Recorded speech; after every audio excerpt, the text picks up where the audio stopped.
Halo, Assalamualaikum. Oke, waalaikumsalam. Oh iya, dengan Mbak Azizi ya? I- iya, Oh iya, udah dengar longgar. suara saya, Ustaz? Alhamdulillah jelas sekali. Udah longgar waktunya Oke, ya. oke. Iya, Oke, saya sampun. Iya. ya ini kita perkenalkan dulu kepada teman-teman ya. Yang teman-teman, Mbak Azizi ini kemarin menghubungi saya lewat WA. Beliau mengabarkan bahwa hutangnya 1,5 M ya, lebih kurang ya. Sudah lunas. Nah, bagaimana Iya, ceritanya nanti saya wawancara. Oke, bagaimana Mbak kronologisnya itu kemarin itu? kronologisnya setelah saya ditelepon bank, suatu bank swasta.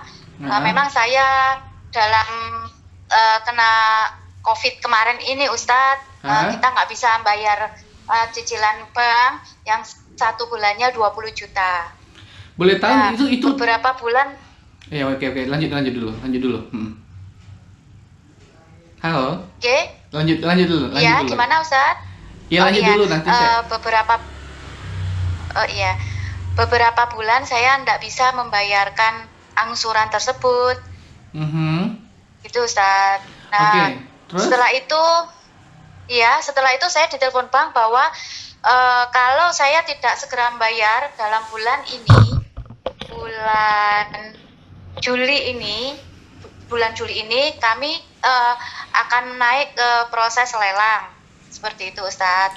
Oke, boleh tahu itu dulu sudah berapa lama ya utangnya sampai menumpuk segitu banyak? Setelah 1,5 miliar.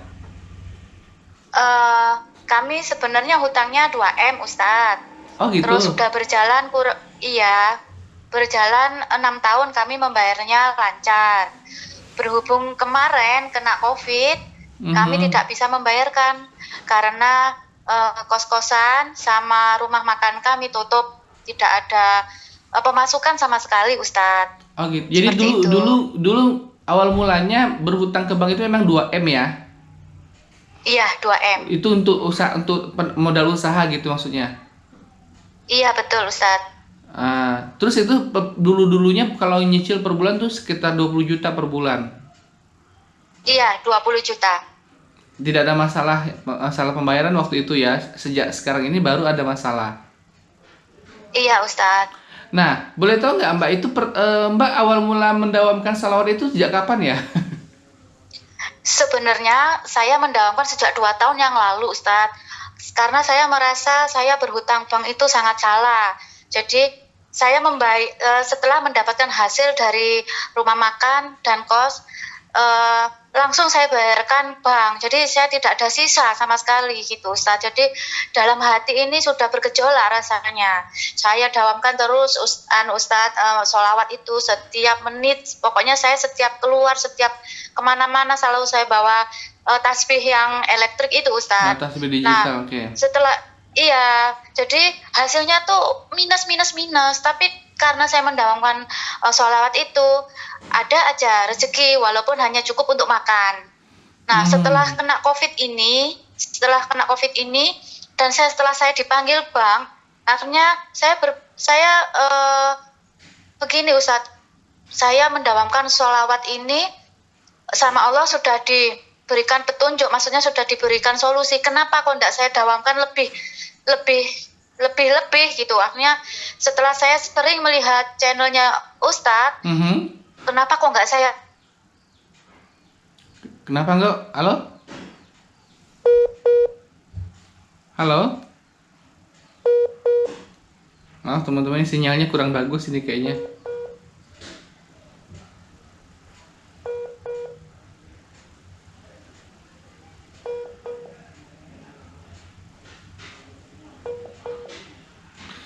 Oke, sebentar ya, saya hubungi dengan telepon ini ya, telepon seluler ya, supaya mudah-mudahan tidak ada masalah.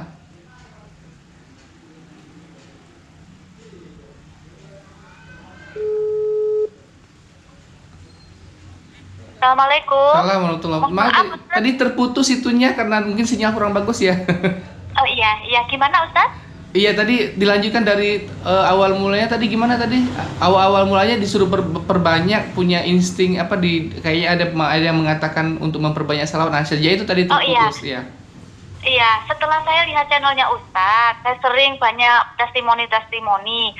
Terus saya akhirnya begini, dulu saya selalu mendamkan sholawat dengan tidak ada hitungannya, asal-asalan. Tapi Allah pun memberikan solusi dengan kita tidak berkekurangan, walaupun toh hanya cukup untuk makan.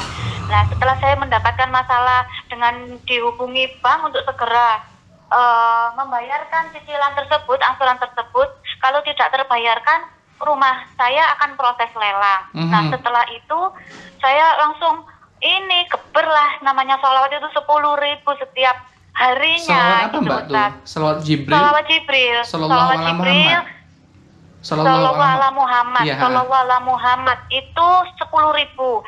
Kemudian setelah lepas sholat 5 waktu, saya dawamkan sholawat munjiat, sholawat nariyah, al-fatihah 11 kali. Oh, jadi Masing-masing. salawat munjiah 11 kali, Al-Fatihah 11 masing-masing ya? Iya, sholawat nariyah 11 kali setelah habis setiap saya sholat. Entah itu Itu- sholat wajib atau sholat sunnah. Itu sudah berapa lama? Sejak sebulan ini atau sudah memang sejak setahun yang lalu? Yang sholawat nariyah, sholawat nanjia sama al-fatihah itu setelah saya mempunyai masalah dengan bank yang mau dilelang itu, Ustadz. Berarti sudah setahun ini ya? Bukan, baru-baru ini. Baru-baru setelah ini. saya dapat panggilan. Iya. Itu berbarengan dengan sholawat 10.000. Nah, Mbak, apa ya? Awal mula melihat video saya itu kapan sih? Boleh tahu? Kurang lebih 1 bulan. 1 bulan. Oh, jadi sejak 1 bulan melihat video inilah baru mulai Setelah bersalawat? melihat, Ah. iya betul. Setelah melihat awalnya videonya Ustadz, saya subscribe, itu langsung saya dawamkan 10.000 sholawat. Oke. Itu Mbak sendiri yang mengamalkan atau suami juga ikut juga? Saya sendiri yang mengamalkan, suami pun selalu membawa tasbih, tapi tidak sebanyak saya karena memang pekerjaannya ya Ustadz. Oh, begitu. Nah, Iya, Ustaz. apalagi yang mau saya tanya? Oke, terus itu boleh tahu adiknya Mbak itu apa namanya? Bisa tergerak hatinya mau melunaskan utang Mbak itu bagaimana? Mbak cerita ke adiknya atau curhat atau bagaimana? Begini, adik saya mau pergi ke Malang untuk mengontrak rumah karena beliau mau melanjutkan sekolahnya S3 di Malang. Kemudian saya tanya, berapa kamu kalau kontrak 1 tahunnya? 1 tahunnya 50 juta, Mbak. Nah, daripada kamu ngontrak lebih baik uang kontrakan itu kamu kasihkan aja ke Mbak. Kamu butuh kontrak berapa tahun? Saya butuh 2 tahun karena sekolahnya memang 2 tahun. Nah, berarti kan butuh 100 juta. Nah, daripada kamu kontrak, uangnya kamu kasihkan Mbak, kamu nempatin aja rumahnya Mbak. Nanti Mbak akan cari tempat lain gitu, atau sebagian kamu bisa tinggal di rumahnya Mbak. Untuk apa Mbak? Terus saya cerita, uang 100 juta ini untuk membayar bunganya bank. Loh, kok bisa? Kamu kok bisa punya utang bank sekian? Iya, aku memang tidak bisa membayar angsuran beberapa bulan. Akhirnya rumahnya mau proses lelang. Oh gitu. Saya tak berpikir dulu ya Mbak, saya tak bilang suami waktu itu. Kurun waktu 1 minggu, saya ditelepon, Mbak, bisakah kita ketemu gitu. Akhirnya kami ketemu ya Ustaz. Saya ketemu dengan adik saya dan suaminya, saya dan suami saya. Saya berpikir kalau alhamdulillah mungkin saya dikasih uang 100 juta ini, mudah-mudahan ini untuk bisa menutup sebagian atau membayar denda bank supaya rumahnya nggak jadi dilelang. Begitu. Nah, setelah kita ketemu langsung, si adik langsung bilang begini, Mbak, berapa hutangnya Mbak? 1M 499 juta. Itu sudah termasuk bunga dan denda. Gitu. Gini Mbak, saya punya uang 1,4M tabungan saya. Nah, saya kepingin mengangkat Mbak dari riba, tapi Mbak harus berjanji jangan sampai terlilit hutang atau ikut bank lagi, maksudnya berhutang lagi. Janji ya Mbak. Saya kaget, Masya Allah, seperti itu, secepat itu gitu. Terus saya bilang ke adik, bener yakin dek kamu mau melunasi hutangnya Mbak? Iya Mbak, tapi saya punyanya 1 M tunai, nanti yang 400 jual lah nanti mobil. Kamu nggak apa-apa nanti nggak pakai mobil, nggak apa-apa Mbak, asalkan Mbak lepas dari riba. Besok Mbak harus pergi ke bank tersebut, minta di stop bunga, kita selesaikan pelunasan dan pembayaran. Saya bersyukur banget Ustadz. Akhirnya saya besoknya ke bank, minta keringanan bank. Kan hanya ada uang 1 M, yang 400 masih mau menjual mobil. Nah, saya minta keringanan sama bank, diberi keringanan 99 juta Ustadz. Jadinya cuma bayar berapa ke banknya? Banknya cuma 1,4. Oh iya, jadi 1.400.000.000 aja ya bayarnya ya? Iya betul. Udah dibayar? Nah, mobilnya pun juga laku 400 juta Ustadz. Udah dibayar, udah lunas? Sudah lunas, Alhamdulillah. Nah terus itu adik kan mungkin dia punya tabungan itu segitu, mungkin untuk biaya kuliah S3-nya apa memang masih cukup atau gimana? Nggak terganggu sama sekali? Tidak terganggu sama sekali. Beliau berpikir bahwa saya selesaikan hutang riba, insya Allah kita akan bisa meloncat lebih tinggi lagi. Seperti itu Ustaz. Sampai adik saya menjual mobilnya hanya untuk ingin menutupi hutang-hutangnya. Hutang-hutang saya maksudnya. Iya maksud saya itu kan beliau kan kuliah S3 itu mahal loh Mbak. Apakah memang dia dapat beasiswa atau dia beasiswa Ustaz, beasiswa. Oh gitu. Kalau biaya sendiri kan nggak punya tabungan kan mikir juga. Iya, ada beasiswa. Oh begitu. Nah, iya, dan memang adik udah bilang ini saya kasih loh Mbak, bukan baik Mbak nggak usah bayar ke saya. Beliau bilang begitu atau gimana? Betul. Bilangnya begitu. Saya ikhlas. Saya sampai seperti ini. Insya Allah nanti kalau sudah normal kembali hasilnya rumah makan sama hasilnya kos-kosan untuk kamu aja dek, sebagai pengganti kamu sudah memberikan kepada saya. Adik saya bilang seperti ini, oh enggak perlu Mbak, itu rezekinya Mbak, rezekinya emas. Sudah saya ikhlaskan semuanya. Insya Allah Mbak segera terangkat riba, rezeki akan lebih banyak lagi nantinya kalau sudah nggak terlilit riba. Seperti itu Ustaz. Begitu ya, ya Allah. Mulia sekali hati adiknya itu ya Mbak ya, ya Allah. Iya, ya Allah saya juga rasanya kayak aduh mimpi apa semalam, padahal belum ada 1 bulan Ustaz saya mendawamkan itu semua Ustaz. Itu suaminya apa ya, setuju-setuju aja gitu, nggak ada masalah ya. Itu kan gak susah loh nyari orang seperti itu. Dia ngasih uang 1 miliar tuh biasanya kan ada cekcok di rumah tangga atau bagaimana kan gitu ya. Alhamdulillah kita juga kemarin kesepakatan, karena kami tidak ingin juga dibantu secara cuma-cuma. Akhirnya kita kesepakatan hasil dari rumah kos dan rumah makan kita bagi 2, sebagian untuk adik, sebagian untuk kami. Jadi seperti itu Ustaz. Iya. Tapi sebelumnya nggak pernah kepikiran sama sekali akan misalnya? Tidak ada sama sekali Ustaz. Luar biasa. Pikiran saya malah 100 juta ini mungkin yang akan diberikan kepada kami Ustaz. Ternyata dibalas sama Allah berkali-kali lipat Ustaz. Nah, dulu Mbak di WA-nya kemarin bilang pernah bermimpi bahwa suatu saat nanti Mbak akan bertestimoni di channel saya. Itu sudah berapa lama mimpinya? Udah berapa lama? Awal saya lihat channelnya Ustadz, saya langsung saya punya cita-cita seperti ini. Ya Allah, saya sudah simpen kontaknya Ustadz. Suatu saat kontak ini nanti akan saya buat testimoni. Itu belum terlunaskan Ustadz. Belum terlunaskan seperti ini. Iya. Itu sebulan yang lalu ya? 1 bulan yang lalu, saya ingat Ustadz, 1 bulan yang lalu. Masya Allah.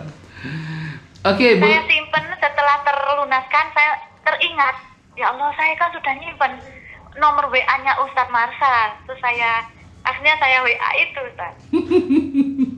Saya kemarin aja bahasanya itu kayak percaya nggak percaya, ini bener nggak sih ini gitu-gitu. Saya sendiri sampai saat ini pun juga masih seperti mimpi Ustadz. Oh iya. Biasanya setiap hari saya ditelepon bank, setiap hari saya kapan Bu harus bayar, kapan. Alhamdulillah ini sudah terlunas kurang lebih 3 hari ini Ustadz. Oke. Tapi masih ada sisa utang yang lain ya? masih ada itu bukan yang di suatu bank yang besar itu, ada kecil-kecil. Nah, niatnya adik sebelum nanti membayar hasilnya, selesaikan dulu hutang yang kecil-kecil dulu. Saya nggak minta apapun, Mbak, selesaikan dulu sekecil-kecilnya. Seperti itu, Ustaz. Masya Allah. Mbak kan sudah lama mengamalkan salawat nih, sejak setahun yang lalu ya kan? Iya, lebih, ya. Banyak dong pertolongan-pertolongan yang walaupun yang kecil-kecil. Masya Allah, sangat banyak, sangat banyak. Boleh dong Biasa. diceritakan di antaranya yang misalnya nggak Di pernah terlupa. antaranya, iya, anak saya terima di pondok yang tahfidz Quran yang sudah saya cita-citakan dari kecil, dari anak saya kecil, dan diterima di kelas tahfidznya. Yang terbaik baik, gitu. Iya, baik Al-Hikmah itu kan ada QS, Quran kelas.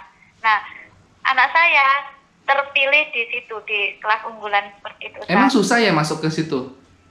Susah, karena harus hafalan yang dites kemarin, harus hafalan. Sedangkan saya lihat anak saya itu kurang begitu hafal, cuman kemarin tuh betul-betul saya dawamkan sholawat. Kamu bisa nak, kamu juga harus sholawat. Sekarang anak saya 1000 sholawat satu hari, dua-duanya. Sholawat apa, Jibril?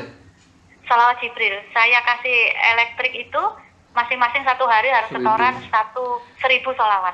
Waktu anak ibu mau menjelang masuk ke pondok itu, bagaimana cara ibu mensalawatinya? Saya mensolawati atas nama anak saya. Anak saya pun juga, adik juga harus bersolawat untuk dirinya sendiri, untuk kesuksesannya. Jadi anak saya solawat juga. Oke, nah kan banyak nih orang-orang atau teman-teman yang menonton video ini, seperti mereka kan mungkin sudah sholawat banyak, ada yang 15.000, ada berapa kok belum dikabulkan juga ya kan? Pastinya mereka ngiri tuh ngedengar ceritanya Mbak ini, Mbak Azizia, kok gampang banget sih Mbak, sholawat 10.000 satu hari, sebulan aja udah lunas. Saya udah bertahun-tahun belum apa-apa. Kalau misalnya Mbak mendengar komentar seperti itu, apa tanggapan Mbak? Saya yakinlah bahwa Allah itu pasti memberikan pertolongan yang terbaik. Kalau memang belum, berarti kita harus tambahin lagi. Kita harus yakin. Intinya seperti itu, Ustaz. Awal-awal saya juga gitu. Enak ya testimoninya di Ustaz itu kok selalu, kok mesti kok ada hasil, kok saya kok masih belum. Oh, berarti saya harus berkusnudon gitu, Ustaz. Jadi berarti mungkin sholat saya yang biasanya nggak tepat, sekarang harus tepat waktu. Harus saya tambahin sunahnya. Harus saya seperti itu, Ustaz.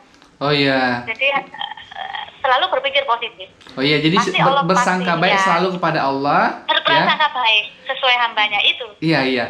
Dan kemudian meningkatkan amalnya ya, meningkatkan lagi. Iya, begitu. Iya. Dan yakinlah bahwa Allah pasti akan menolong hambanya, seperti itu, Ustaz.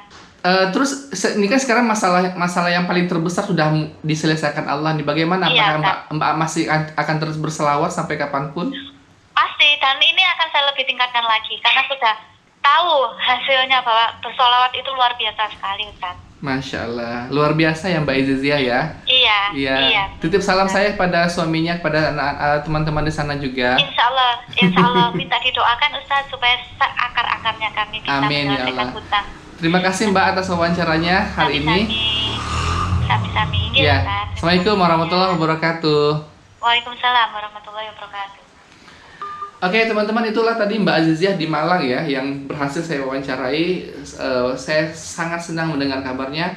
Alhamdulillah utangnya yang sebesar 1,5 miliar dilunaskan Allah dengan cara yang sangat ajaib. Buat teman-teman yang juga mungkin punya kisah yang hampir sama dengan Ibu Aziziah, jangan berputus asa. Perbanyak amalnya, harus selalu bersangka buruk kepada Allah, dan kalau sudah mentok ya udah pasrahkan semua kepada Allah. Pasrahkan apapun yang terjadi, ikhlaskan. Insya Allah Allah akan mudahkan jalan-jalan kita. Nantikan video-video saya berikutnya dan sampai jumpa. Assalamualaikum warahmatullahi wabarakatuh.